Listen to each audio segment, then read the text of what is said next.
Good evening. Good evening. Where are you? I'm here, sir. Right next to you. Welcome to Saudi. Well, I'm Sushma. Let me say, sir, first of all, I'm extremely nervous because not even in my wildest dream I ever thought that I would get an opportunity to share a stage with such a legend. So please excuse my flaws. You're very kind, not at all. Thank you, sir. Thank you so much. Well, I had a couple of questions for you, sir, but then unfortunately I know that you're having a bit of health issues and I don't want to extend too much. And also we have these little children waiting for you eagerly. But yes, let me just ask this one question, sir. Sure. Sir, as a student, I always shied off from stages, all right? I used to avoid any stages where I had to speak. I used to bunk my classes even. I was like, okay, that's okay, I'll manage with my theory classes and all that. But as an adult, I ended up frequently being on stage as a motivational speaker, as a trainer and all that. So initially when I was very scared, one of my friend did share me a video of Tharoor sir, as of course you're an inspiration. So she did share me a video in which one journalist asks Tharoor sir that, sir, how come you are such an exceptional personality? You have such good looks, you have got such good vocabulary, and you're so confident. How do you manage this all? So your answer to that was that you didn't have to work much on your looks because that's in your genes, and vocabulary, of course, you read a lot of books and you've worked hard on it. And coming to confidence, you had told that it's experience. There was a couple of stages where it was forgetful, you have forgotten a couple of things. In fact, there was situations where you were a bit embarrassed. Well, that was very surprising and shocking for me. So, sir, each time I step on stage, this is the first thought goes to my mind, that if such a legend, such an iconic personality have faced such a challenge, then what am I? So I still have hundreds of chances left there. So as a motivational speaker, sir, I believe more than knowing the success story, it's better to know the journey from failure to success. So, sir, would you like to share such an event where you actually felt a little bit embarrassed and you had to work on that challenge? No, well, I think the particular incident I was referring to was in college. I was a first-year student, and there was a fairly prestigious debate, but I had a very bad asthma attack. And I was actually so bad I was in hospital. Okay. And I came out of hospital and rather brashly went to the debate the same day. And what had happened was that I had prepared, but the tradition was you don't look at a note or a piece of paper, you have to speak without any tools. So I had got some points that I had jotted down and I had some ideas, but partially because I didn't give myself enough time to prepare and partially because I wasn't very well, I went on stage, started speaking and then froze halfway through. And that was a terrible experience. The only time in my life it happened. But because it happened, it made me so much more determined not to ever let it happen again. And that meant that thereafter in life, I've always made it a point to do whatever homework is necessary for any occasion, any debate, any event. When I go to Parliament, I go prepared with all the points I want to raise so that I'm never caught in a position where I am underprepared or undercooked. And then I can go with confidence because being prepared gives you that confidence. That's essentially what makes a difference. And I will say that that was one episode, but I think nobody who's ever known success in life has not known some failure or some setback. Yes, true. It's never just smooth sailing for everyone. So whatever young people, if they ever have a setback, just tell themselves they'll learn from it.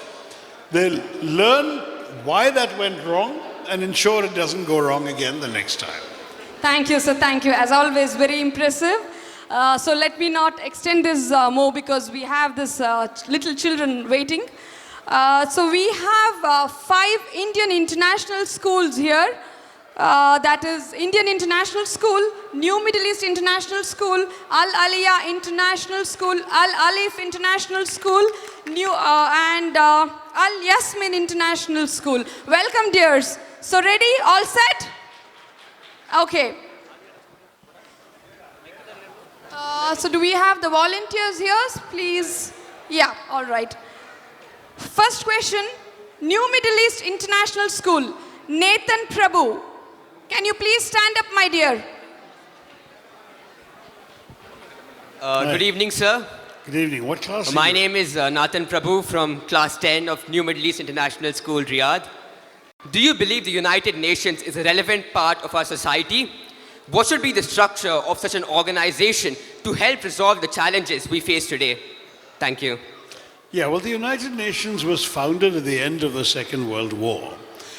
And remember, in the preceding 30 years, the world had seen an unprecedented amount of destruction and horror. 2 world wars, countless civil wars, massive displacements of population, the horrors of the Holocaust and of Hiroshima. So after that kind of experience, the far-seeing statesmen and stateswomen of that period said, never again. We have to create something that actually ensures that we never repeat the horrors of the last 30 years. That was the logic by which in 1945 the United Nations was established. And it was established to deal with all the major problems in the world and also to maintain peace and security in the world. Now, it didn't do very badly because for one major thing, we haven't had a third world war. And there were 2 world wars in 30 years span. There wasn't any thereafter. And that was a very good sign because it meant that the world had found a formula to maintain peace and not to allow any conflict to get out of control and drag in the whole world. So that was a good thing. The UN also did work in development, in decolonization, promoting how many formerly colonized countries like us would be able to get rid of the imperial yoke. So all of these things happened in a very positive way. Today, however, there is a lot of impatience with the UN for 2 or 3 reasons. First, as your own question said, it doesn't seem that relevant anymore. It seems attuned to the geopolitical realities of 1945 rather than of 2025. And therefore there is a question, can we continue like this? How can we have a UN where the British and the French have a veto, but India or South Africa or Germany or Japan don't even have a permanent membership? So is it still relevant?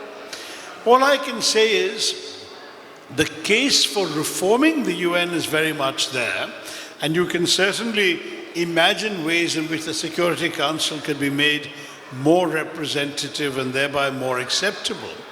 But having said that, the UN is still a mirror of the world. It reflects our agreements and our disagreements. It reflects our inequalities. It reflects our hopes and our frustrations. It's still one place where every country in the world belongs and has a voice. And surely it is better that we have one forum where everybody belongs and wants to belong, rather than a situation in which countries are tearing each other apart, tearing the world apart and fighting with each other. The famous second Secretary General of the UN, Dag Hammarskjöld, when he was asked a similar question 70 years ago, he said very memorably, the United Nations was not created to take mankind to heaven, but rather to save humanity from hell. Which means you cannot create a perfect world, but you can prevent it from getting worse. That's sometimes the best the UN can do, and it's not a bad thing to have. Thank you, sir. Next, Jani from International Indian School. Jani from International Indian School.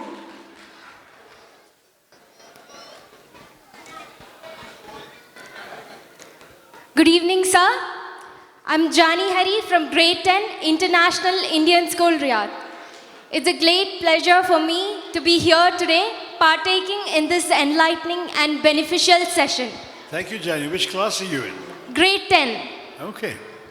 My question to you is, how can the youngsters be motivated today to pick up a book while casting aside their electronic gadgets? Thank you.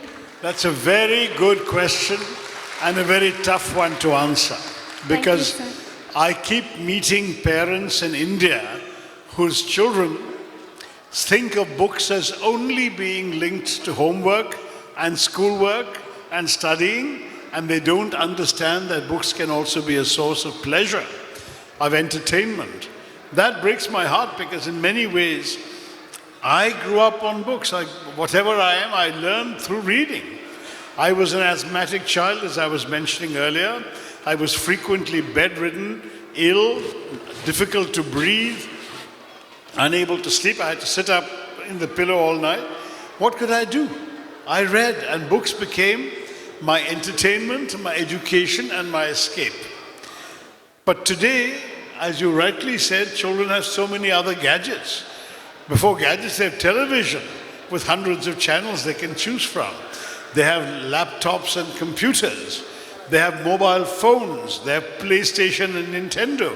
The number of distractions they have is so vast that it is very often tempting to just sit and do that.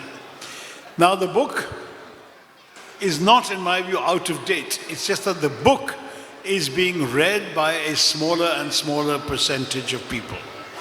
And that is not good for the future of society, because complex ideas are very important as we shape our own future.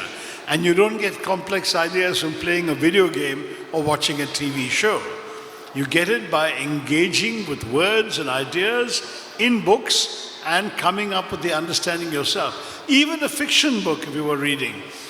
If you read a book of fiction, you have to imagine the characters. You have to create in your own mind a sense of what they look like, what they sound like, how tall they are, what the scene the author is describing looks like in your mind. But if you watch the same thing in a movie, all the work has already been done for you. The producer has set the stage. The director tells the actors how to move. The actor themselves has the look, the height, the voice, etc. they have. And therefore, you are just a passive recipient of what the movie makers are giving you. Whereas when you read the book and your mind engages with it, your mind is active. So I urge you all, why would you want to let your mind just become lazy while others are doing the work for you? Albert Einstein once said very famously, why be a chicken when you can be a lark? You know what a lark is, right? Flies high in the sky singing, chirping songs. The skylark. The point is, you can be that. Why would you want to be a chicken stuck to the ground clucking? So say to the kids, if you don't read, you are condemning yourself to being a chicken. If you read, you can be a lark. Thank you, sir. Next, Al Yasmin International School, Iman Iyer. Iman Iyer, Al Yasmin International School. Good evening, sir. My name is Iman Iyer, and my question for you today is, students these days have a lot of weight regarding their studies and academic lives. Do you have any pointers for balancing the hobby of reading among all this pressure? Sorry, balancing what? The hobby of reading. Yeah, well, that's exactly the question I just answered. So I've got no new. I just said you should read because it engages. Now, how do I get you to put aside your other toys? That's up to you. But one of the ways is what I just said to the other girl, which is shame yourself into thinking, why should I just be confined to what others are pre-cooking for me? Let me also discover for myself. Let me ferment ideas inside my own head. And that is something which honestly comes only from reading. So tell the other kids, you are allowing other people to put things into your mind, whereas if you read, your mind is processing its own ideas and its own imagination. Reading really expands your mind, expands your horizons. I think that's the best argument to make.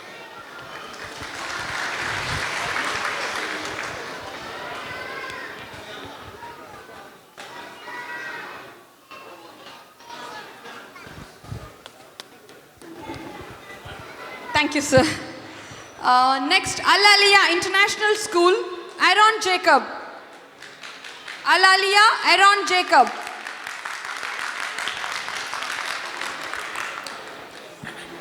Good evening, sir. Have you been liking Riyadh? How are you? What do you feel? I just got here this afternoon. So Sir, I hope haven't you seen stay enough of Riyadh to tell you. If Sir, you I ask me hope- tomorrow, you will know. Yes, sir. I hope you stay for a few more days and experience the lifestyle here. We're catching an early morning flight tomorrow Oh, to Jeddah. sir.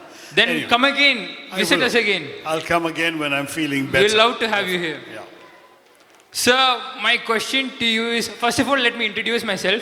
My name is Aaron Jacob. I'm from Al Aliyah, and I'm in 12th grade right now. 12. Okay, so Very important year. Good luck for that. yes, sir, the pressure is piling on me right now from every direction. Okay, sir, the question I have, it might seem a bit taboo to a lot of people, but I'm going for it, okay? So, isn't politics the biggest evil of India? Using more money for elections while the opposing party opposes every good idea proposed by the government.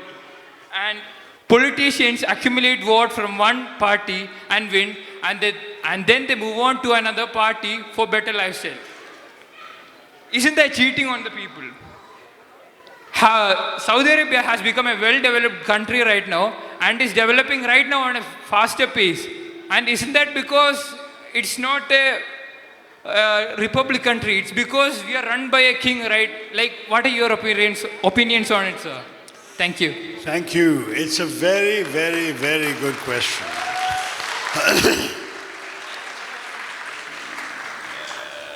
Saudi Arabia is a remarkable success story, but it is not a democracy. It is a monarchy, and the kings decide what happens. In the case of India, we are a democracy where we believe that in a vast and diverse land like ours, the people collectively have to decide their own future. Now, when you say that politics is bad, and I fully understand all the things you mentioned, you must also ask yourself, what is the purpose of politics?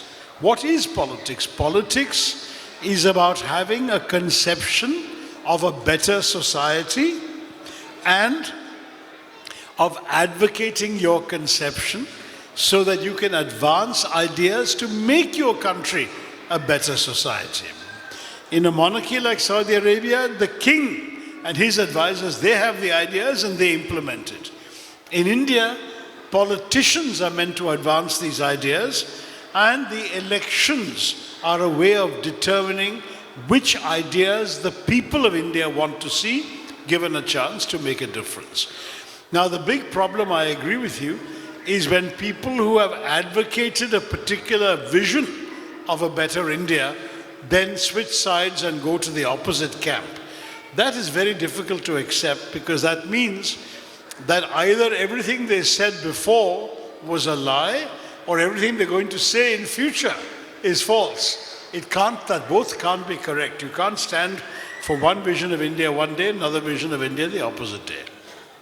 That is a problem, that there are, unfortunately, unprincipled politicians. But there are many like me, I hope, who are not so concerned about parties or the nitty-gritty of politics, but have ideas and a vision of what is good for India.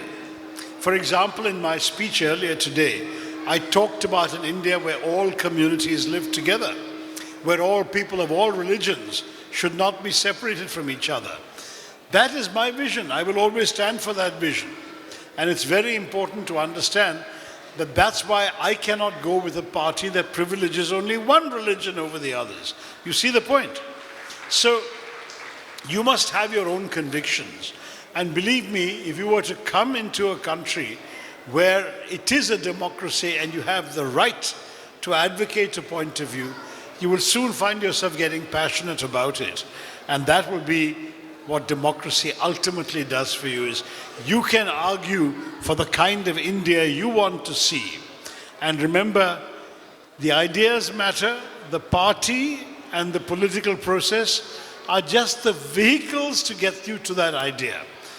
You want political power so that you can implement those ideals. That's what politics and a democracy is all about.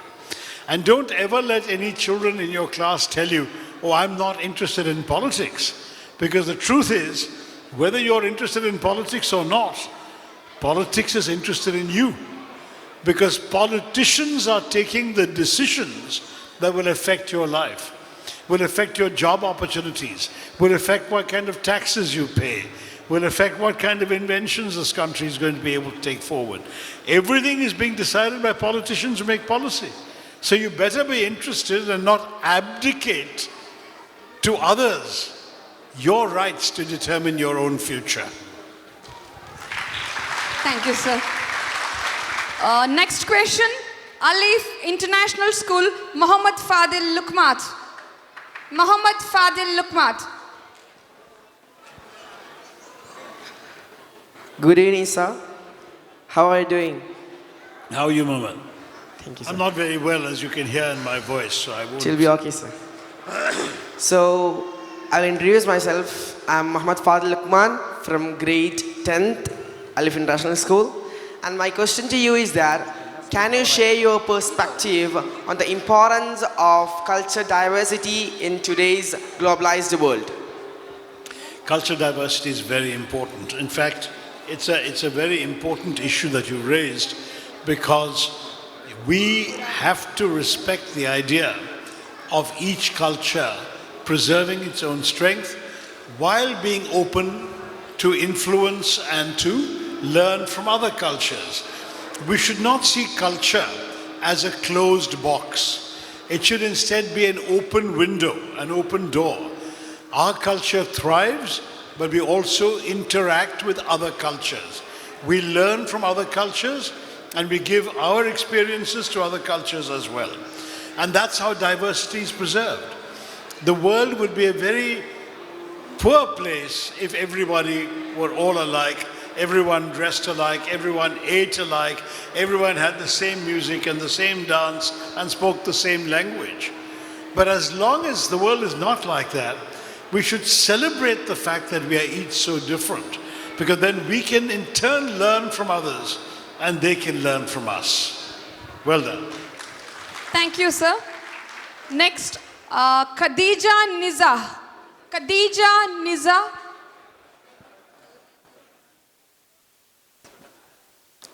Good evening, sir. Thank you. I think we'll just take one more question after this. Yes, I'm really not very well. Sorry. Yeah, go ahead. My name is Khadija Niza, studying class 12. I'm a Saudi national player, and I'm here on behalf of Edu Fun Club.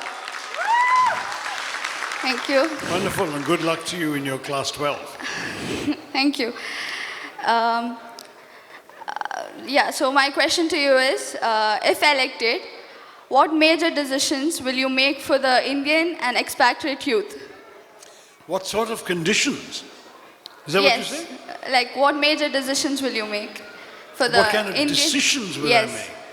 For Indian and expatriate youth where? In India? Yeah. Let me tell you frankly, I shouldn't be the one making decisions for you all.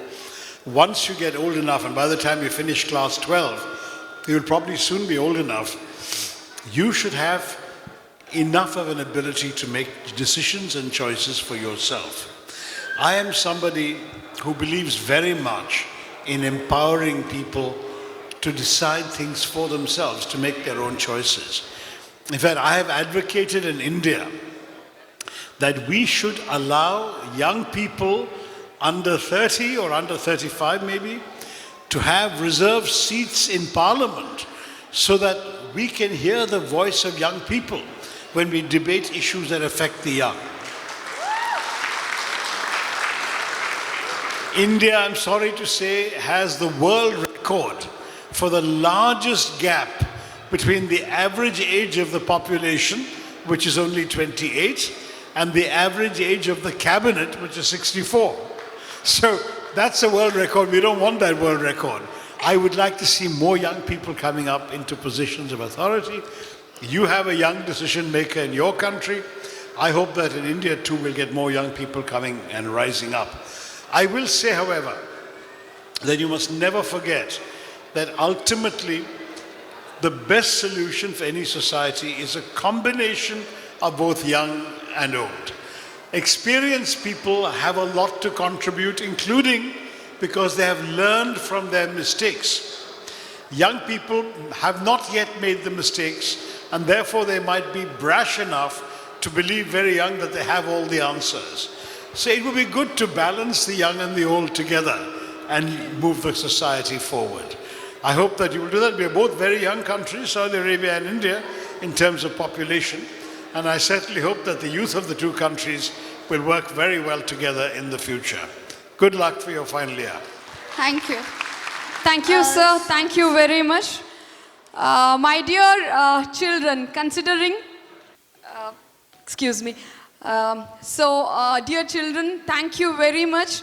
I know it would be a little bit disappointing for few of you because as you all have been witnessing, sir's health is not that great and it's late for him to take rest. So my dears, thank you very much for all of your questions. But I would say you all are those luckiest chosen ones who could get an opportunity at least to attend this event. So I hope that is the great chance you all have got, because we have thousands or lakhs of children out there in just one state as Kerala who's been desperately waiting to meet Shashi Tharoor sir, talk to him. But you are also lucky that you have got this opportunity being in Saudi Arabia. So wishing you all the best. We are extremely sorry to disappoint you all, my dears. Thank you so much. And I must appreciate all the school management who took this chance to bring their children here with a short notice period of time. Thank you very much to one and all. Thank you, everybody.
बदल के